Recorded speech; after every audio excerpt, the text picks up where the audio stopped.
Welcome to mister unbox and travel. ഇത് Vivo Y19s കാണുമ്പോൾ ഒരു ഇത്തിരി മിഡ് റേഞ്ച് ലെവലുള്ള ആ ഒരു സ്മാർട്ട് ഫോണിൻ്റെ ഡിസൈനൊക്കെ ഫീൽ ചെയ്യുമെങ്കിലും ഇതൊരു ബജറ്റ് സ്മാർട്ട് ഫോണാണ്. ഏകദേശം ഒരു 10 ദിവസത്തിന് മുകളിലായിട്ട് ഞാൻ ഈ ഒരു സ്മാർട്ട് ഫോൺ യൂസ് ചെയ്യുന്നുണ്ട്. അതുകൊണ്ട് തന്നെ ഒരു യൂസർ എക്സ്പീരിയൻസ് എന്നുള്ള രീതിയിലായിരിക്കും നമ്മൾ ഈ ഒരു വീഡിയോ ചെയ്യുന്നുണ്ടാവുക.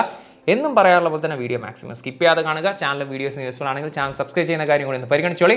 സമയം കളയാതെ നമുക്ക് ഈ ഒരു സ്മാർട്ട് ഫോണിൻ്റെ വിശേഷങ്ങളിലേക്ക് കടക്കാം. ബോക്സിനകത്ത് സ്മാർട്ട് ഫോൺ കൂടാതെ ഒരു ട്രാൻസ്പെറൻറ്റ് CPU കേസ് ലഭിക്കുന്നുണ്ട്. ഒരു സിഗ്സാഗ് ഡിസൈനോട് കൂടിയിട്ടുള്ളത് 15 വാട്ടിൻ്റെ charger adapter, type A to type C charging cable.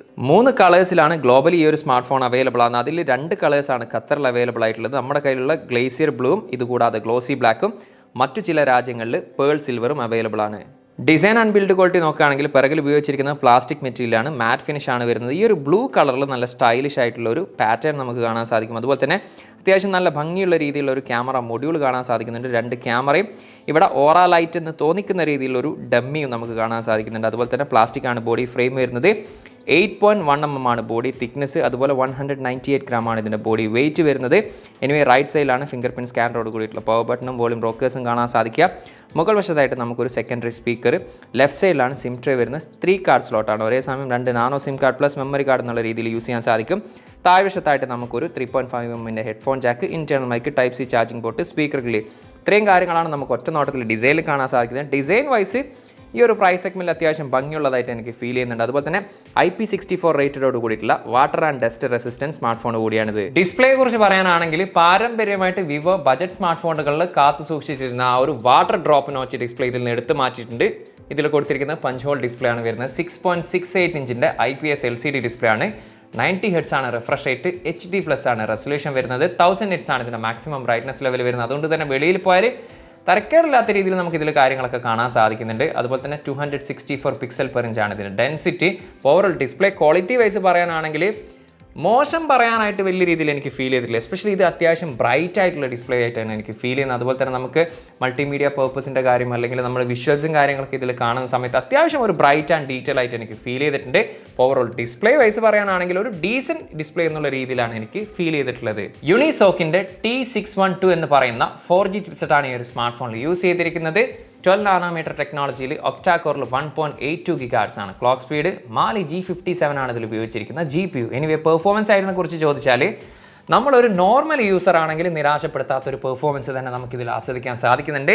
Especially നമുക്ക് അത്യാവശ്യം ഫാസ്റ്റ് ആയിട്ട് തന്നെ ഈ ഒരു സ്മാർട്ട് ഫോൺ നോർമൽ യൂസേഴ്സിന് യൂസ് ചെയ്യാൻ സാധിക്കുന്നതാണ്. അതല്ലാതെ ഒരുപാട് മൾട്ടി ടാസ്കിങ് കാര്യങ്ങളൊക്കെ ചെയ്യുന്നവരാണെങ്കിൽ തീർച്ചയായിട്ടും സ്യൂട്ടബിൾ അല്ല എന്ന് തന്നെ പറയാൻ സാധിക്കും. അതുപോലെ തന്നെ ഗെയിമിംഗ് പെർഫോമൻസിനെ കുറിച്ച് പറയാനാണെങ്കിലും ആസ്ഫാൾട്ട് ലെജൻഡാണ് ഞാനിതിൽ കളിച്ചിട്ടുള്ളത്. ചില സമയത്ത് ഒരു ഇത്തിരി സ്റ്റക്ക് എനിക്ക് ഫീൽ ചെയ്തിട്ടുണ്ടെങ്കിലും ഒട്ടുമിക്ക സമയത്തും അത്യാവശ്യം സ്മൂത്തായിട്ട് തന്നെ കളിക്കാൻ സാധിക്കുന്നുണ്ട്. അതായത് നമ്മളൊരു ടൈം പാസിന് ഗെയിമിംഗ് ഒക്കെ കളിക്കുന്നവരാണെങ്കിൽ തീർച്ചയായിട്ടും നിരാശപ്പെടുത്താത്ത ഒരു പെർഫോമൻസിൽ നമുക്കിതിൽ ഗെയിം കളിക്കാൻ സാധിക്കും, വെറും ഒരു ടൈം പാസ് എന്നുള്ള രീതിയിൽ മാത്രം.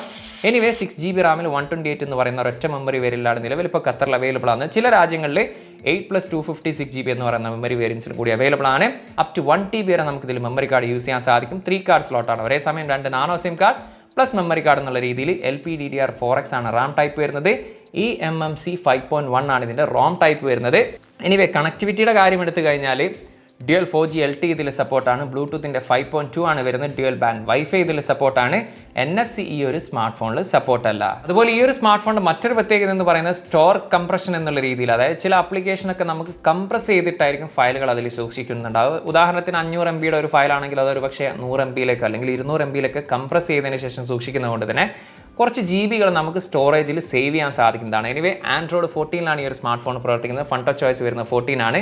എല്ലാ വിവോ സ്മാർട്ട് ഫോണിലുള്ള പോലെ തന്നെ ആഡ്വേഴ്സും ബ്ലൂടൂത്തൊക്കെ നമുക്കിതിൽ കാണാൻ സാധിക്കുന്നുണ്ട്. അതുപോലെ തന്നെ ആപ്പ് സജഷൻസും ഗെയിം സജഷൻസും കാര്യങ്ങളൊക്കെ കാണാൻ സാധിക്കുന്നുണ്ട്. പക്ഷേ നമുക്കൊരു ഡീസൻ്റ് ആയിട്ടുള്ള ഒരു സോഫ്റ്റ്വെയർ എക്സ്പീരിയൻസ് എന്നുള്ള രീതിയിലാണ് എനിക്ക് ഫീൽ ചെയ്തിട്ടുള്ളത്.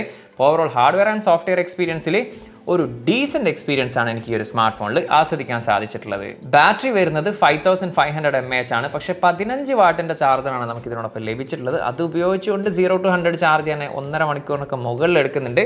കുറച്ചും കൂടി ഫാസ്റ്റ് ആയിട്ടുള്ള ചാർജർ കൊടുക്കാമായിരുന്നു. പക്ഷേ ബാറ്ററി പെർഫോമൻസിനെ കുറിച്ച് പറയാനാണെങ്കിൽ അത്യാവശ്യം നല്ല രീതിയിലുള്ള ഒരു ബാറ്ററി ആയിട്ടാണ് എനിക്ക് ഫീൽ ചെയ്തിട്ടുള്ളത്. നമ്മളൊരു ഹെവി യൂസേജ് ചെയ്താൽ പോലും നമുക്ക് മോർണിംഗ് ടു നൈറ്റ് എന്നുള്ള രീതിയിൽ യൂസ് ചെയ്യാൻ സാധിക്കും. അതല്ല നമ്മളൊരു നോർമൽ യൂസർ ആണെങ്കിൽ ഒരു ദിവസത്തിന് മുകളിൽ ഈസി ആയിട്ട് തന്നെ ഈ ഒരു സ്മാർട്ട് ഫോൺ യൂസ് ചെയ്യാൻ സാധിക്കുന്നതാണ്. അങ്ങനെ വിവോയിലും മാറ്റങ്ങൾ കണ്ടു തുടങ്ങി. ഈ ഒരു പ്രൈസ് സെഗ്മെന്റിൽ അവർ സ്റ്റീരിയോ സ്പീക്കേഴ്സ് ആണ് കൊടുത്തിട്ടുള്ളത്.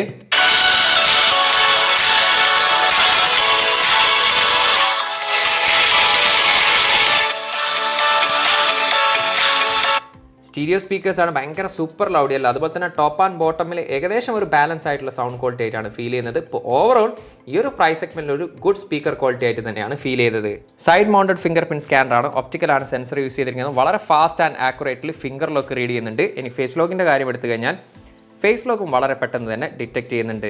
പിറകിൽ നമുക്ക് 2 ക്യാമറ കാണാൻ സാധിക്കുമെങ്കിലും ആക്ച്വലി അത് ഒരു ക്യാമറ മാത്രമാണ്. 50 മെഗാ പിക്സലിൻ്റെ മെയിൻ ലെൻസും രണ്ടാമത്തെ വരുന്നത് ഓക്സിലറി ലെൻസാണ്. ഇനി റിയർ ക്യാമറയിൽ എടുത്തിരിക്കുന്ന ഫോട്ടോസിനെ കുറിച്ച് ഒറ്റ വാക്കിൽ പറയാനാണെങ്കിൽ ഒരു എബോവ് ആവറേജ് ക്യാമറ എന്നുള്ള രീതിയിൽ മാത്രമാണ് എനിക്ക് ഫീൽ ചെയ്തിട്ടുള്ളത്. എസ്പെഷ്യലി നമുക്ക് ഭയങ്കര ഡീറ്റെയിൽസും കാര്യങ്ങളൊന്നും ഫോട്ടോസിൽ കാണാൻ സാധിക്കുന്നില്ല. അതുപോലെ തന്നെ ഒരു ഇത്തിരി സാച്ചുറേറ്റഡ് ആയിട്ടുള്ള ഫോട്ടോസും കാര്യങ്ങളൊക്കെയാണ് നമുക്ക് മിക്ക സമയത്തും കാണുന്നുള്ളത്. അതുപോലെ തന്നെ കുഴപ്പമില്ലാത്ത രീതിയിലുള്ള HDR പെർഫോമൻസും പോർട്രേറ്റ് ഫോട്ടോസും കാര്യങ്ങളൊക്കെ നമുക്ക് ഇതിൽ കാണാൻ സാധിക്കുന്നുണ്ട്. ഒരു ഡീസൻ്റ് ആയിട്ടുള്ള ഒരു നൈറ്റ് ഫോട്ടോഗ്രാഫി ഈ ഒരു രീതിയിലാണ് എനിക്ക് റിയർ ക്യാമറയിൽ ഫീൽ ചെയ്തിട്ടുള്ളത്. എനിവേ 5 മെഗാ പിക്സലിൻ്റെ സെൽഫി ക്യാമറയാണ് ഇതിൽ യൂസ് ചെയ്തിരിക്കുന്നത്. സെൽഫിയിലെ ഫോട്ടോസ് 5 മെഗാ പിക്സൽ ആയതുകൊണ്ട് തന്നെ ഗംഭീരമായിട്ടുള്ള ഡീറ്റെയിൽസും കാര്യങ്ങളൊന്നുമില്ല. മിക്ക ഫോട്ടോസിലും നമുക്കൊരു ബ്യൂട്ടിഫിക്കേഷൻ ഓഫ് ആണെങ്കിൽ പോലും അത്തരത്തിലുള്ള ഒരു ബ്യൂട്ടി ആ ഒരു കാര്യങ്ങളൊക്കെ നമുക്ക് ഫേസിലൊക്കെ കാണാൻ സാധിക്കുന്നുണ്ട്. ഒരു ഇത്തിരി സോഫ്റ്റ് ആയിട്ട് തന്നെയാണ് ഫീൽ ചെയ്യുന്നത്. അതുപോലെ തന്നെ പോർട്രേറ്റും HDR പെർഫോമൻസ് ഒക്കെ നമുക്കൊരു ഡീസൻ്റ് ആയിട്ടുള്ള രീതിയിലാണ് ഫീൽ ചെയ്യുന്നത്. നൈറ്റ് ഫോട്ടോഗ്രാഫി ജസ്റ്റ് ഓക്കെ എന്നുള്ള രീതിയിലാണ് തോന്നിയിട്ടുള്ളത്. അപ്പോൾ ഓവറോൾ റിയർ ക്യാമറയും സെൽഫി ക്യാമറയും ഒരു എബോവ് ആവറേജ് എന്നുള്ള രീതിയിലാണ് എനിക്ക് ഫീൽ ചെയ്തിട്ടുള്ളത്. റിയർ ക്യാമറ വീഡിയോ ഫുട്ടേജ് ആണ്. ഫുൾ എച്ച് ഡിയിൽ 30 ഫ്രെയിം/സെക്കൻഡ് ആണ് മാക്സിമം വീഡിയോ റെസൊല്യൂഷന്. നമുക്ക് ഇത്തരത്തിലുള്ളൊരു സ്റ്റെബിലിറ്റിയാണ് വീഡിയോയിൽ കാണാൻ സാധിക്കുന്നത്. അതുപോലെ തന്നെ HDR പെർഫോമൻസ് അത്യാവശ്യം നല്ല രീതിയിൽ തന്നെ കാണാൻ സാധിക്കുന്നുണ്ട്. കളേഴ്സ് ഒരു ഇത്തിരി സാച്ചുറേറ്റഡ് ആയിട്ടാണ് ഫീൽ ചെയ്യുന്നത്. അപ്പോൾ ഓവറോൾ ഈ ഒരു പ്രൈസ് സെഗ്മെൻറ്റിൽ ഒരു ഡീസൻറ്റ് വീഡിയോ ക്വാളിറ്റി എന്നുള്ള രീതിയിലാണ് എനിക്ക് ഫീൽ ചെയ്തിട്ടുള്ളത്. സെൽഫി വീഡിയോ ഫുട്ടേജ് ആണത്. ഫുൾ എച്ച് ഡിയിൽ 30 ഫ്രെയിം/സെക്കൻഡ് ആണ് മാക്സിമം വീഡിയോ റെസൊല്യൂഷന്. HDR അത്യാവശ്യം നല്ല രീതിയിൽ തന്നെ കാണാൻ സാധിക്കുന്നുണ്ട്. അതുപോലെ തന്നെ ഇത്തരത്തിലുള്ളൊരു സ്റ്റെബിലിറ്റിയാണ് നമുക്ക് ഫീൽ ചെയ്യുന്നത്. അതുപോലെ തന്നെ ഡീറ്റെയിൽ വൈസും ഈ ഒരു പ്രൈസ് സെഗ്മെൻറ്റിൽ ഒരു ഡീസൻ്റ് ആയിട്ട് തന്നെ ഫീൽ ചെയ്യുന്നുണ്ട്. അപ്പോൾ ഓവറോൾ ഒരു ഡീസൻറ്റ് വീഡിയോ ക്വാളിറ്റി എന്നുള്ള രീതിയിലാണ് എനിക്ക് ഫീൽ ചെയ്തിട്ടുള്ളത്. ഈ ഒരു സ്മാർട്ട് ഫോണിൻ്റെ പ്രൈസ് ഇവിടെ ഖത്തറിൽ വരുന്നത് 6+128-ന് 418 ഖത്തർ റിയാലാണ് ഒഫീഷ്യലി പ്രൈസ് വരുന്നത്. ഏകദേശം ഇന്ത്യയുടെ 11,000 രൂപയാണ് ഇതിന് പ്രൈസ് വരുന്നത്. എനിവേ ഓവറോൾ ഈ ഒരു സ്മാർട്ട് ഫോണിനെ കുറിച്ച് എനിക്ക് പോസിറ്റീവായിട്ട് തോന്നിയിട്ടുള്ളത് ഒന്ന് അത്യാവശ്യം നല്ല രീതിയിലുള്ള ഒരു ബാറ്ററി ലൈഫും അതുപോലെ തന്നെ ഡ്യുവൽ സ്റ്റീരിയോ സ്പീക്കേഴ്സ് ഉൾപ്പെടുത്തിയതാണ്. ബാക്കി കാര്യങ്ങളൊക്കെ ഓവറോൾ നോക്കുകയാണെങ്കിൽ ഒരു ഡീസൻറ്റ് സ്മാർട്ട് ഫോൺ എന്നുള്ള രീതിയിലാണ് എനിക്ക് ഫീൽ ചെയ്തിട്ടുള്ളത്. എനിവേ നമ്മളൊരു നോർമൽ യൂസറാണ്, അത്യാവശ്യം നല്ല രീതിയിലുള്ള ഒരു ബാറ്ററി പെർഫോമൻസ് ഒക്കെ വേണം എന്നുള്ളവർക്ക് സജസ്റ്റ് ചെയ്യാൻ പറ്റുന്ന ഒരു സ്മാർട്ട് ഫോണാണ്. മാത്രമല്ല ഇപ്പോൾ ഖത്തറിൽ നിന്ന് അല്ലെങ്കിൽ മറ്റ് GCC രാജ്യങ്ങളിൽ നിന്ന് ഇന്ത്യയിലേക്ക് സ്മാർട്ട് ഫോൺ പൊതുവെ ആൻഡ്രോയിഡ് ഒക്കെ കൊടുത്തേക്കുകയാണെങ്കിൽ നമുക്ക് ഇന്ത്യയിൽ വാറണ്ടി ലഭിക്കാറില്ല. അത്തരത്തിൽ നോക്കുകയാണെങ്കിൽ ഈ ഒരു വിവോയുടെ മിക്ക സ്മാർട്ട് ഫോണുകൾക്കും ഇപ്പോൾ ഇന്ത്യയിലും GCCയിലും വാറണ്ടി ലഭിക്കുന്നുണ്ട്. അതായത് നമ്മൾ ഈ ഒരു ഫോൺ ഖത്തറിൽ നിന്നാണ് ഒഫീഷ്യലായിട്ട് വാങ്ങുന്നതെങ്കിൽ നമ്മൾ ഇന്ത്യയിൽ നിന്ന് എന്തെങ്കിലും സംഭവിച്ചു കഴിഞ്ഞാൽ 1 വർഷത്തിനുള്ളിൽ നമുക്ക് ഇന്ത്യയിൽ നിന്നും വാറണ്ടി ക്ലെയിം ചെയ്യാൻ സാധിക്കുന്നതാണ്. അപ്പോൾ നാട്ടിലുള്ള ആർക്കെങ്കിലുമൊക്കെ ഗിഫ്റ്റ് കൊടുക്കാൻ പറ്റുകയാണെങ്കിൽ അത്തരത്തിലുള്ളവർക്കും റെക്കമെൻഡ് ചെയ്യാൻ പറ്റുന്ന ഒരു സ്മാർട്ട് ഫോൺ തന്നെയാണ്. എനിവേ എന്നും പറയാറുള്ള പോലെ തന്നെ ഈ ഒരു സ്മാർട്ട് ഫോണിനെ കുറിച്ച് എന്താണ് നിങ്ങളുടെ അഭിപ്രായം? ആ ഒരു കാര്യം ദയവ് ചെയ്തൊന്ന് കമൻറ്റ് ചെയ്യുക. ടെക് സംബന്ധമായിട്ടുള്ള സംശയങ്ങളും കാര്യങ്ങളും ഉണ്ടെങ്കിൽ ഇൻസ്റ്റാഗ്രാമിൻ്റെ ഫേസ്ബുക്കിൻ്റെ ലിങ്ക് ഡിസ്ക്രിപ്ഷനിലായിട്ട് അവിടെ നിങ്ങൾക്ക് മെസ്സേജ് ചോദിക്കാവുന്നതാണ്. ചാനലും വീഡിയോസ് യൂസ്ഫുൾ ആണെങ്കിൽ ചാനൽ സബ്സ്ക്രൈബ് ചെയ്യുന്ന കാര്യം കൂടി ഒന്ന് പരിഗണിച്ചോളി. അപ്പം മറ്റൊരു പുതിയൊരു വീഡിയോയിൽ കാണാമെന്ന പ്രതീക്ഷയിൽ തൽക്കാലം ഞാൻ ഇവിടെ പറയുന്നു. സയ്യിദ് ഇർഷാദ്.